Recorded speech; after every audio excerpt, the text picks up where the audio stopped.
Hello students, welcome to my channel myself Sonika. और आप देख रहे हैं मुझे हमारे YouTube channel mathematics by Sonika पर। बच्चों, आज के इस वीडियो में हम सॉल्व करेंगे क्लास 10th मैथ्स एनसीईआरटी की एक्सरसाइज 5.1 का क्वेश्चन नंबर फर्स्ट। इस क्वेश्चन के 4 पार्ट्स गिवन हैं आपको। इस वीडियो में हम 2 पार्ट सॉल्व करेंगे। तो चलिए स्टार्ट करते हैं question. The question is, in which of the following situations does the list of numbers involved make an arithmetic progression and why? अब इस क्वेश्चन में आपसे क्या कहा जा रहा है कि आपको इस तरह कुछ सिचुएशंस गिवन है। इन सिचुएशन से आपको एक सीरीज फॉर्म करनी है और उस सीरीज को ये चेक करके बताना है कि वो एपी है या नहीं है। ठीक है, तो हम पहला फर्स्ट पार्ट करते हैं start. First part is the taxi fare after each kilometer when the fare is ₹15 for the first kilometer and ₹8 for each additional kilometer।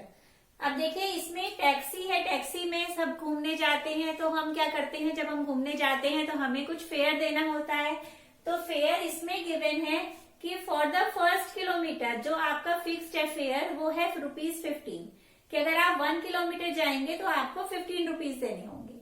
उसके बाद फॉर द एडिशनल किलोमीटर, मतलब 1 किलोमीटर से आप और आगे गए, अगर आप नेक्स्ट 1 किलोमीटर जाते हैं तो आपको 8 रुपीज मोर देने हैं। मतलब 15 फिक्स्ड है, 15 में 8 ऐड करेंगे और उतना फेयर हमें देना है। उससे आगे अगर आप जा रहे हैं तो आपको नेक्स्ट एडिशनल किलोमीटर के लिए 8 किलोमीटर आपको देने होंगे। तो इस तरह से जब हम करेंगे तो एक सीरीज फॉर्म हो जाएगी और उस सीरीज को हम चेक करेंगे कि इस सिचुएशन के लिए वो एपी है या नहीं है। तो स्टार्ट करते हैं यहाँ पे सॉल्यूशन। सॉल्यूशन इज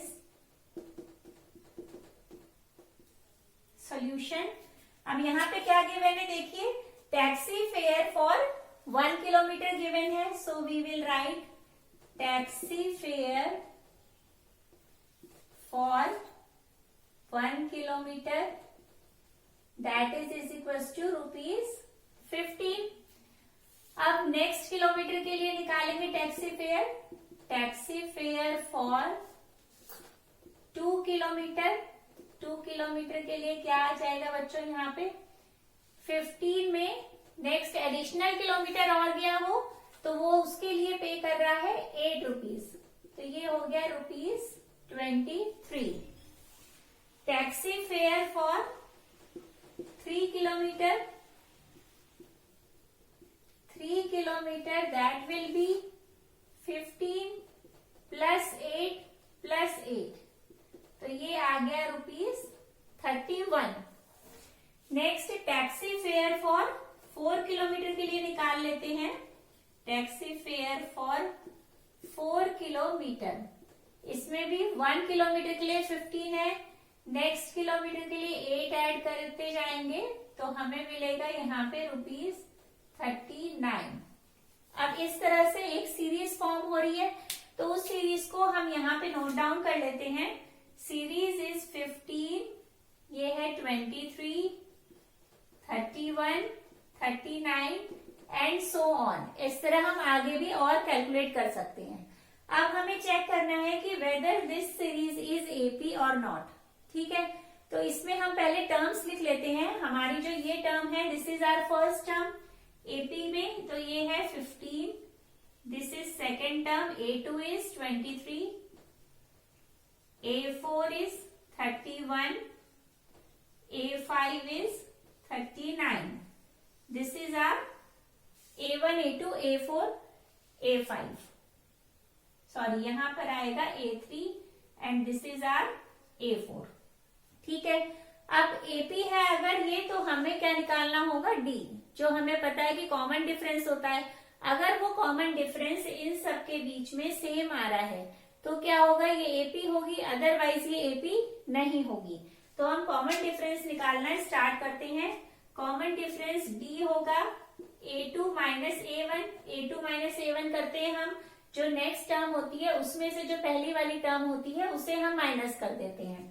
तो डी निकल जाएगा हमारा यहाँ पे 23 माइनस 15, ये आ गया 8। Next again we are calculating D. A3 minus A2। अब A3 है 31, तो हम यहाँ लिखते हैं 31 minus A2 is 23। Again we will get 8। फिर हम निकाल रहे हैं यहाँ पे D, A4 minus A3। A4 is 39 and A3 is 31. Again we will get 8. अब ये देखिए यहाँ पर जो D है वो क्या है, ये सब में कांस्टेंट है, ये सेम है। हम बार बार 8 ऐड कर रहे हैं और हमें नेक्स्ट टर्म मिल रही है, तो इसका मतलब this is AP. So we can write lastly in the answer, since common difference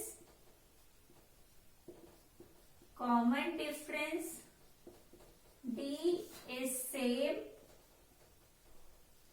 so the given situation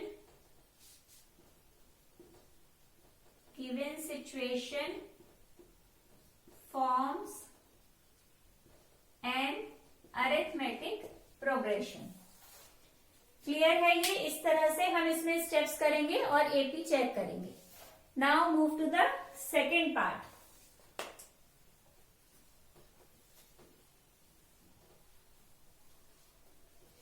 अब देखिए, our second part is the amount of air present in a cylinder when a vacuum pump removes 1/4 of air remaining in the cylinder at a time.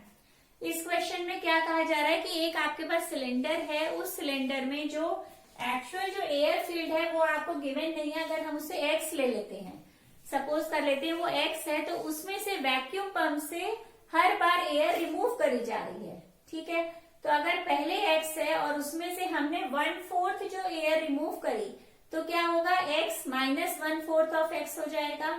ठीक है, तो उस तरह से जो हमारी ये सीरीज फॉर्म होगी कि हम कंटिन्यूअसली 1/4 ऑफ जो उसमें एयर है वो हम रिमूव कर रहे हैं, तो उससे जो एक सीरीज फॉर्म होगी उसे चेक करके हमें बताना है कि वो AP है या नहीं है. इसको देखिए, हम इस तरह से भी समझते हैं कि सपोज हमारे पास 100 रुपीज है. अब 100 रुपीज में से हमने इन 100 का 1/4 खर्च कर दिया, तो कितना आ जाएगा, 100 minus 1/4 of 100 means 100 minus 25. So we will get 75 rupees. मतलब हमारे पास 75 रुपीज बचे. अब इस 75 रुपीज में से हमने इस 75 का फिर से 1/4 खर्च कर दिया, तो हम किसमें, इसमें 75 में से हम माइनस करेंगे 1/4 ऑफ 75. ठीक है, इसी तरह से हम इस क्वेश्चन में भी स्टेप्स फॉलो करेंगे. तो करते हैं यहाँ पे स्टार्ट सेकेंड सोल्यूशन.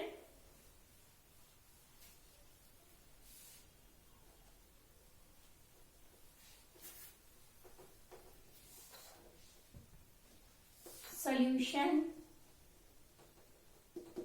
सेकेंड. अब इसमें गिवन नहीं है तो हम इसमें x ले लेते हैं. Let the air present in the cylinder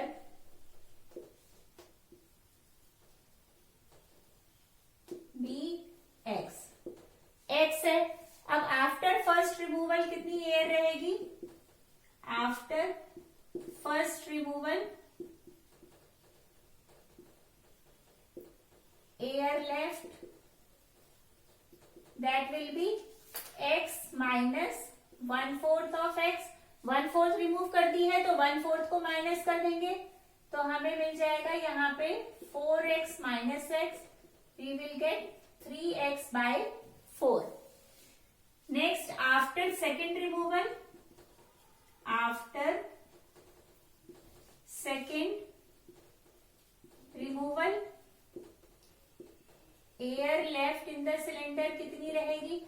अब देखिए, हमारे पास जो एयर रही है वो है 3x by 4, तो इसमें से 1/4 को माइनस करेंगे. 3x by 4 minus 1/4 of 3x by 4, we will get 3x by 4 minus 3x by 16. अब इसमें एलसीएम ले लिया हमने 16, तो क्या आ जाएगा, 4 4 16, 4 3 12, x माइनस 3x, ये हो गया 9x by 60. अब नेक्स्ट निकालना है हमें air after second removal, air after third removal. इसके बाद क्या बचेगी 9x/16 माइनस 1/4 ऑफ 9x/16। अब इसे कैलकुलेट करना है हमें।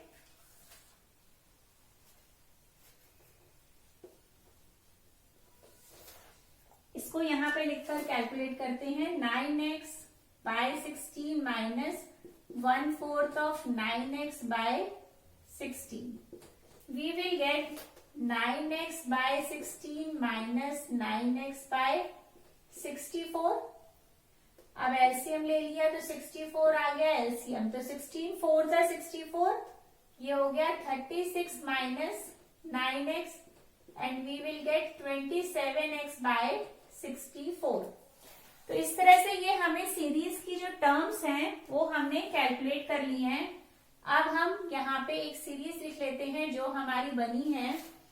देखिए क्या सीरीज बन गई है। सीरीज हो गई, ये पहला x था, फिर अंदर जो एयर रिमूव हुई उसके बाद बचा 3x/4, then 9x/16 and next 27x/64, इस तरह से सो ऑन। अब इस सीरीज को हमें चेक करना है वेदर इट इज एपी और नॉट। ठीक है, तो हम यहाँ पे भी वही लिखेंगे कि सबसे पहले अपनी यहाँ पे टर्म्स नोट डाउन कर लेते हैं। a1 is x, a2 is 3x/4, a3 is 9x/16, a4 is 27x/16। ये हमारी टर्म्स है। अब इन टर्म्स में हम d कैलकुलेट करते हैं। तो d is the common difference, ये हो जाएगा a2 minus a1। a2 is 3x/4 minus x, ये आ गया माइनस 4x, और 3x minus 4x is minus x/4। Clear है यहाँ तक। अब हम अगेन d, इसको हम d1 ले लेते हैं, सेकंड को हम d2 कैलकुलेट कर रहे हैं अगर, तो ये हो जाएगा a3 minus a2। a3 is 9x/16 minus 3x/4। Again we will take LCM, LCM लिया 16 आ गया। 9x माइनस 4 4 जा 16 एंड 4 3 जा 12x। ये कैलकुलेट होकर आ गया बच्चों माइनस 3x/16। अब देखिए इसमें फर्दर हमें कैलकुलेट करने की रिक्वायरमेंट नहीं है। वो क्यों नहीं है? क्योंकि यहाँ पे d1 ये वैल्यू आई है और d2 ये वैल्यू आई है, मतलब ये दोनों इक्वल नहीं है। जब ये इक्वल नहीं है तो आगे के इक्वल हो ना हो हमें कोई मतलब नहीं है, क्योंकि हमें देखना होता है जो हर टर्म में जो भी d है वो कॉमन डिफरेंस होता है, वो सेम होता है। और यहाँ पे जो यही वाली जो टर्म्स है, फर्स्ट 3 टर्म्स, उनके बीच में जो d है वो सेम नहीं है। तो इसलिए so we can write this is not AP, ये एपी नहीं है। यहाँ पर हम लिख लेते हैं अपना answer. So we can write in the answer since d1 is not equals to d2, so this situation does not form AP। ये आपका यहाँ तक सॉल्यूशन हो गया। सो आई होप आपको ये दोनों क्वेश्चंस अच्छी तरह क्लियर हो गए होंगे। मिलते हैं बच्चों नेक्स्ट वीडियो में इस फर्स्ट पार्ट के थर्ड एंड फोर्थ पार्ट के साथ। लाइक शेयर एंड सब्सक्राइब जरूर करें। Thank you so much.